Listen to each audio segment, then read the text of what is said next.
सैकड़ों के संख्या में दिल्ली के तिहाड़ जेल में बंद हैं, जो सीए और एनआरसी एनपीआर के मामले पे जेल गए थे। लेकिन उनके लिए, जिनको आप अपना रहनुमा मानते हैं, चाहे वो तेजस्वी यादव हो, चाहे वो नीतीश कुमार हो, चाहे आपके ये नए वाले जो आए हुए हैं समाजवादी बन करके दलितों और मुसलमानों को ठगने का वोट का काम कर रहे हैं, प्रशांत किशोर हो, भीम आर्मी और आजाद समाज पार्टी के लोगों को कैद करने के लिए कोई ऐसा जेल नहीं बना है कि जो भीम आर्मी और आजाद समाज पार्टी के लोगों को कैद कर दे। तो अभी और उन्होंने मुझे और हमारे अध्यक्ष जी भी साथ में, तो उन्होंने कहा था कि तुम लोग बिहार के अंदर एक ऐसी क्रांति पैदा करो जो पूरे देश में हम लोग, हमारे नेतृत्व में चल रही है, उस क्रांति को तुम लोग अंजाम दो। अब तुम, हमारे पीछे तो कोई खड़ा नहीं था। उन्होंने कहा कि मेरे पीछे तो कोई खड़ा नहीं था, मेरे पिताजी जिंदा नहीं थे, लेकिन आज अमर ज्योति और जवाहर आजाद के पीछे चंद्रशेखर आजाद खड़ा है और किसी की गर्दन पकड़ सकता है तुम्हारे लिए। करके गांव गांव जा करके चंद्रशेखर आजाद जी को विचारों को बता करके, मान्यवर साहब कांसीराम जी के विचारों को बता करके, बाबा साहब डॉक्टर अंबेडकर के विचारों को बता करके, उन सबको बता करके आप अपनी पार्टी के साथ जोड़िए। आप सभा चुनाव के बाद बिहार का कोई ऐसा घटना नहीं है जिस घटना पे हम दोनों भाई नहीं गए हों और वहां पे जा करके अपने समाज को न्याय दिलाने के लिए, उनके हक हुकूक की लड़ाई लड़ने के लिए हम लोग किसी भी कीमत को चुकाने का प्रयास नहीं किए हैं। अब नहीं बनाएगा तो उसकी पार्टी को मजबूत करने के लिए इतना क्यों आप लोग ललायित हो? अगर ज्यादा आपको मन में लालच आ रही है, उसके पैसे से लालच आ रहा है, उसके गाड़ी से लालच आ रहा है, उसके कैंपेन टीम के लोगों को देख करके उनका अच्छा बात करने से लालच आ रहा है, दलित भी है तो आप दलित को भी उतना टिकट नहीं दे रहे हैं। दलित को कितना टिकट देते हैं? 38 सीट पे, वो भी कहाँ, जहां रिजर्व सीट है। मुसलमान 20% है, 18% कहते थे, लेकिन जातीय जनगणना में वो लोग भी 20% हो गए। तो इस देश के और बिहार राज्य के 20% मुसलमान और 22% जो दलित हैं, जो मिला करके अकेले 42% होते हैं और अपनी सरकार खुद ही बनाने में सक्षम है। वो लोग ना नरेंद्र मोदी थे, न राहुल गांधी थे, न अखिलेश यादव थे, न प्रियंका गांधी थी, न तेजस्वी प्रसाद यादव थे, न लालू यादव थे, न नीतीश कुमार थे, न एमके स्टालिन थे, न इस देश का कोई बड़ा नेता जो बड़ा दल चलाता है, जिसके पास 10 विधायक हो, 10 सांसद हो, 100 विधायक हो, वैसे एक भी नेता नहीं थे। लेकिन इस हमारे पार्टी के नेता और हमारे राष्ट्रीय अध्यक्ष चंद्रशेखर आजाद जी ने नगीना में जो कीर्तिमान स्थापित किया, वो आप सबको उदाहरण है कि वहां पे नगीना में चंद्रशेखर आजाद जी ने किस प्रकार से गांव गांव जा करके अपने कार्यकर्ताओं को लगा करके वहां पे सारे सभाओं को फेल करके चंद्रशेखर आजाद जी ने एक ऐतिहासिक दर्ज किया। और आजाद समाज पार्टी का आज प्रतिनिधित्व इस देश के संसद में है। और देश में संसद भवन में जब भी किसी भी मामले पे कोई भी बिल पेश होता है, उस मामले पे आपके आजाद समाज पार्टी कांसीराम के इकलौते सांसद चंद्रशेखर आजाद जी को बोलने का मौका दिया जाता है। उसी प्रकार से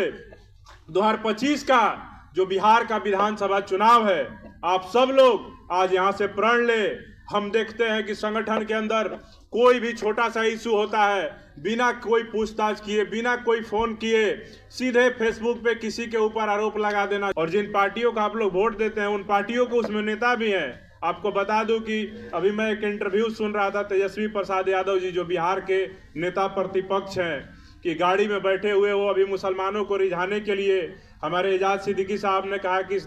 इस बिहार राज्य में जितना खतरनाक राजद नहीं है, जितना खतरनाक भाजपा नहीं है, जितना जदयू नहीं है, उतना खतरनाक जनसुराज है। तो जनसुराज जिस प्रकार से दलितों और मुसलमानों को जोड़ने के लिए अपना कदम और लगातार पैसे का इन्वेस्टमेंट करके कार्यकर्ता बना रही है, पैसे पे पदाधिकारी बना रही है, लालच दे करके कि हम आपको चुनाव लड़ने के लिए पैसे भी देंगे, हमारी पार्टी में जुड़ जाओ। तो वैसे में मुसलमानों को रिझाने से डर करके तेजस्वी जी ने भी एक यात्रा अनाउंस किया है और उस यात्रा में वो मुसलमानों को रिझा रहे हैं। और उनसे जब एक मुसलमान पत्रकार ने ही सवाल पूछा कि आपकी पार्टी के युवा के प्रदेश अध्यक्ष थे मीरान हैदर दिल्ली के, आप सब मुझे लगता है कि जो यहाँ पे सोशल एक्टिविज्म वाले साथी हैं वो जानते होंगे। मीरान हैदर जब पटना आते थे तो हम लोग के साथ मौर्य लोक में चाय पीते थे, लेकिन राजद के दिल्ली के प्रदेश अध्यक्ष युवा के हुआ करते थे। तेजस्वी यादव जी ने कहा कि मीरान हैदर की रिहाई के लिए हम लोग लगातार संघर्ष कर रहे हैं, हम उनके परिवार के संपर्क में हैं, उनको मदद पहुंचा रहे हैं। लेकिन वास्तविकता ये है कि मीरान हैदर सीए और एनआरसी एनपीआर के मामले में, याद कीजिए कि आज 5 साल बीत गए, 2020 में जो युवक जेल गया है, और मीरान हैदर जैसे लोग जो बिना बम पिस्तौल के, जैसा कि भगत सिंह ने कहा कि क्रांति के विचारों पे हम लोग को संगठन का निर्माण करना है, तो बिना बम पिस्तौल को लोग शांतिपूर्ण और संवैधानिक तरीके से आंदोलन कर रहे थे। लेकिन उनकी गलती यही थी कि वो मुसलमान थे और उनको आज भी 5 वर्षों से यूएपीए के कानून के तहत बुक करके जेल में रखा गया है और अभी तक उनकी रिहाई नहीं हो रही है। और जिनको आप वोट देते हैं मिरान हैदर की तरह, दिल्ली में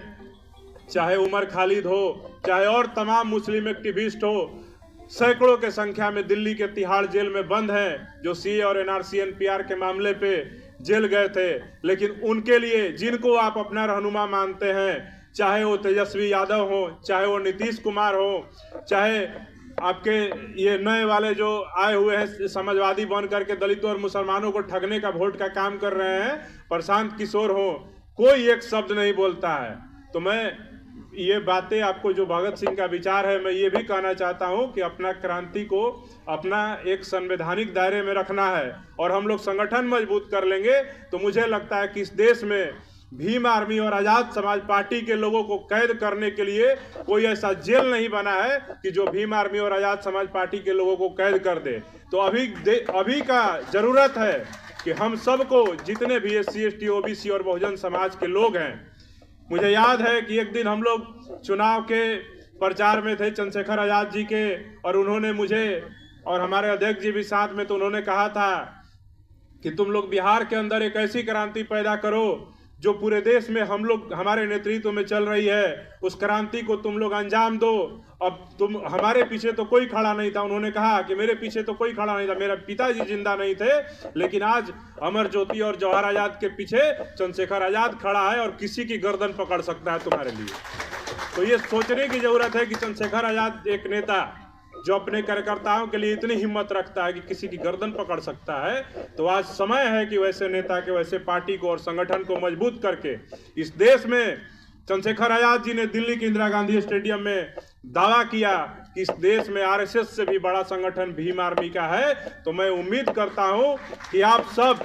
संगठित होकर के, आप सब बूथ स्तर पे काम करके, गांव-गांव जा करके चंद्रशेखर आज़ाद जी को विचारों को बता करके, मान्यवर साहब कांशीराम जी के विचारों को बता करके, बाबा साहब डॉक्टर अंबेडकर के विचारों को बता करके, उन सब को बता करके आप अपनी पार्टी के साथ जोड़िए। आपको पता है कि इस देश के अंदर भीम आर्मी और आज़ाद समाज पार्टी के अलावा सही मायने में कोई बहुजन समाज के हितों पे लड़ने वाला है तो दूसरा कोई और पार्टी नहीं है, कोई और दल नहीं है, कोई और नेता, कोई और कार्यकर्ता नहीं है। सिर्फ और सिर्फ पूरे देश के अंदर कोई बहुजन समाज के मुद्दों पे मजबूती से लड़ने का काम कर रहा है तो वही लोग हैं जो नीला गमछा लेकर के भीम आर्मी, भारत एकता मिशन और आज़ाद समाज पार्टी कांशीराम के कार्यकर्ता हैं, पदाधिकारी हैं, नेता हैं, और वही लोग आपके हक और हुकूक की लड़ाई लड़ रहे हैं। आप लगातार बिहार में देख रहे हैं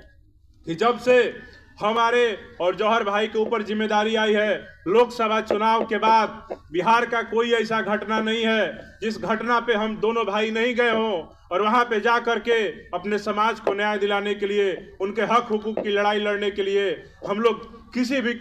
कीमत को चुकाने का प्रयास नहीं किए हैं। तो आज समय है कि आप सबको मिल करके हम लोग को आज़ाद समाज पार्टी को मजबूत करना है और उसको मजबूत करने के लिए हम सबको अपना जो संगठन है उसको कैसे मजबूत करना है, बूथ लेवल पे, पंचायत लेवल पे, विधानसभा लेवल पे और जिला लेवल पे, उसको जब तक मजबूत नहीं करेंगे, ज़्यादा से ज़्यादा सदस्यों को नहीं जोड़ेंगे तो हम लोग प्रधानमंत्री का और मुख्यमंत्री का सपना सिर्फ सपना ही देखते रह जाएंगे। और हर चुनाव में हम देखते हैं कि सोशल मीडिया पे ट्रेंड चलाता है, सोशल मीडिया का जो IT सेल में जो लड़के हैं, जो फेसबुक वाले हैं, जिनको लगता है कि नेक्स्ट PM फलाने जी, नेक्स्ट CM फलाने जी, और हम लोग सिर्फ फेसबुक पे ही CM और PM का खेल खेलते रहेंगे और ज़मीन पे आप ही के वोट पर कह रहे थे कि खतरनाक है प्रशांत किशोर। देखिए, जाति का प्रशांत किशोर पांडे ब्राह्मण है, लेकिन उसकी हिम्मत देखिए। बाबू जगदेव प्रसाद कुशवाहा कह के गए थे कि बहुजन समाज के लोगों, अब हम लोग सवर्णों की राजनीतिक हलवाही नहीं करेंगे। लेकिन हमें दुख होता है कि प्रशांत किशोर जैसे लोगों की पार्टी में आज भी दलित समाज के लोग, मुसलमान समाज के लोग, पिछड़े समाज के लोग अगर सदस्यता ले रहे हैं, ज्वाइन कर रहे हैं, तो मुझे लगता है कि उन्होंने बाबू जगदेव प्रसाद कुशवाहा को नहीं पढ़ा है। बाबू जगदेव प्रसाद कुशवाहा ने सीधे शब्दों में कहा, बिहार के सबसे क्रांतिकारी नेता में अगर मैं किसी को मानता हूं तो बाबू जगदेव प्रसाद कुशवाहा को मानता हूं। उन्होंने स्पष्ट तरीके से कहा था कि हमको अब सवर्णों की राजनीतिक हलवाई नहीं करना है। तो मैं पूछना चाहता हूं कि प्रशांत किशोर के जन सुराज में 2 अक्टूबर के रैली में पहुंचने वाले दलितों और मुसलमानों और पिछड़ों, मेरे भाइयों, तुम बताओ कि तुम अगर बहुजन महापुरुषों की बात करते हो, बाबा साहब अम्बेडकर की बात करते हो, तो मैं पूछना चाहता हूं कि जन सुराज वाला प्रशांत किशोर क्या बहुजन है? क्या वो दलित है? क्या वो मुसलमान है? तो फिर क्यों तुम एक ब्राह्मण के पीछे जा करके तुम प्रदेश अध्यक्ष बनने का खेला खेलना चाहते हो? जब सरकार बना लेगा प्रशांत किशोर, बताओ किसी मुसलमान किसी दलित को मुख्यमंत्री बनाएगा क्या? जब नहीं बनाएगा तो उसकी पार्टी को मजबूत करने के लिए इतना क्यों आप लोग ललायित हो? अगर ज्यादा आपको मन में लालच आ रही है, उसके पैसे से लालच आ रहा है, उसके गाड़ी से लालच आ रहा है, उसके कैंपेन टीम के लोगों को देख करके उनका अच्छा बात करने से लालच आ रहा है, तो आप अपने अंदर वो काबिलियत पैदा करो। आप अपने अंदर वो काबिलियत पैदा करो, बहुजन महापुरुषों को पढ़ो, उनकी किताबों को पढ़ो, उनके संघर्षों को पढ़ो और अपने लोगों के बीच में जाकर के विचार रखो। मैं दावे के साथ कहता हूं कि इस गांधी मैदान में एक रैली चंद्रशेखर आजाद का करवा दो और एक प्रशांत किशोर का करवा दो। मैं कह देता हूं कि उसका पूरा मैनेजमेंट, उसका पूरा पैसा, उसका पूरा गाड़ी एक तरफ रह जाएगा और चंद्रशेखर आजाद का बिना मैनेजमेंट के लोग, आप देखे होंगे कि इंदिरा गांधी स्टेडियम में देश के किसी भी लोगों को टिकट नहीं कराया गया था कि भाइयों इंदिरा गांधी स्टेडियम पहुंचना है, लेकिन चंद्रशेखर आजाद ने उत्तर भारत में हिंदी भाषी राज्यों में एक इतिहास रचने का काम किया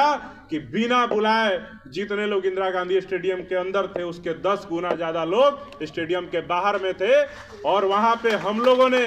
दिखाया, इस देश में जितने भी लोग समाजवादी के नाम पे हमारे वोटों को ठगने का काम कर रहे हैं। रवि भाई बता रहे थे कि बिहार में 14%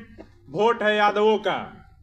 लेकिन लालू यादव जी जब टिकट देते हैं, उनके हाथ में 243 विधानसभा का टिकट होता है, तो उसमें 80 यादव को टिकट देंगे। आपसे ज्यादा बिहार का दलित भी है,